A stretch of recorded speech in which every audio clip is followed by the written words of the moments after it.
Before we begin, enable the built-in Sapling Tree Gen add-on. We'll use it later to create the tree base. Now, let's create the leaf cluster first.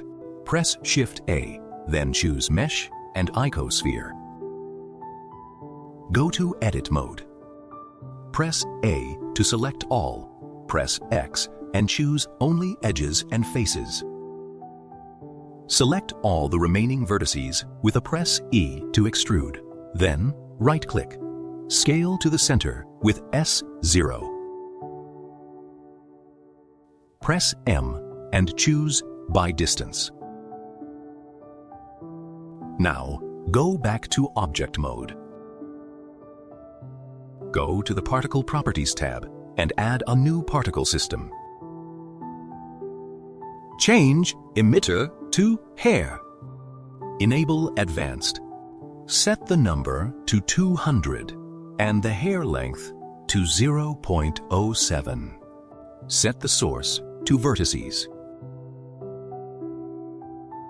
Under Children, choose Simple. Set display amount and render amount to 10. Set length to 0.1. Set roundness to 1.0. Set radius to 0.17. Under Clumping, set clump to -1.0 and shape to 0.8. Under Hair Shape, set strand shape to 0.7, root diameter to 3.4, and tip to 8.8. To preview the shape, go to the Render Properties tab. Under Curves, change Strand to Strip. Open the N panel and set the scale to 0.132. Now, it starts to look like a leaf cluster. Now it's time to use the Sapling Tree Gen add-on we enabled earlier. Press Shift-A, go to Curve, then choose Sapling Tree Gen. There are lots of settings here, but don't worry, we'll use one of the built-in presets. You can choose any preset you like, but I'll go with Weeping Willow. I'll set branches to 7, but you can use any value you like. Sapling Tree Gen can generate leaves too, but for the look we're going for, it would require a lot of them and become quite heavy, so we'll only use the tree as our base. Now, convert the tree to a mesh. Press Alt+C and choose Mesh. Then go to Edit mode.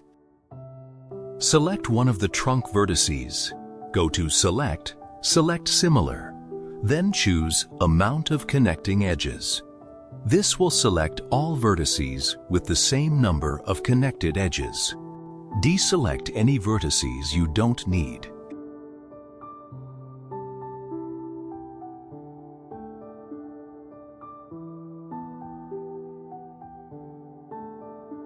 Now let's create a vertex group for the leaves.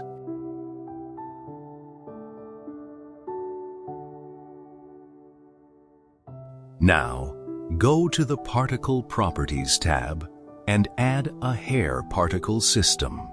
Follow the settings shown here.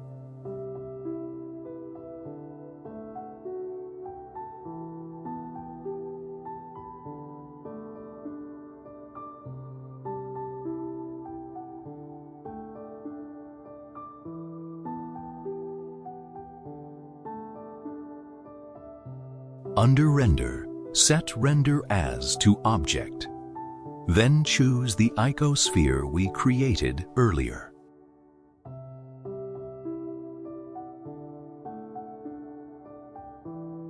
Increase the scale. Then adjust the randomness to your liking. Now, let's add some color to our tree. Switch the timeline editor to the shader editor.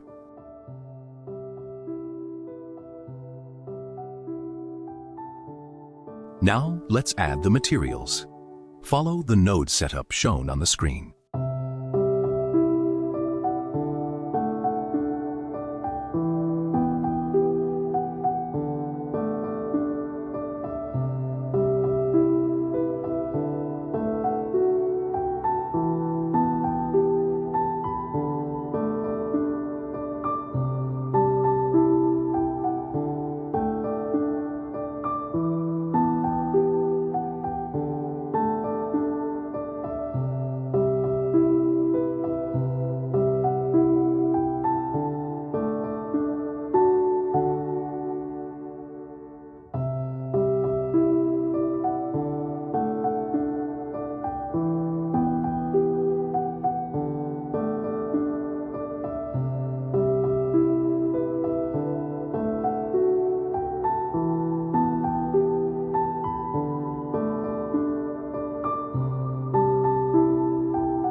And that's it. Our stylized tree is complete. Thanks for watching.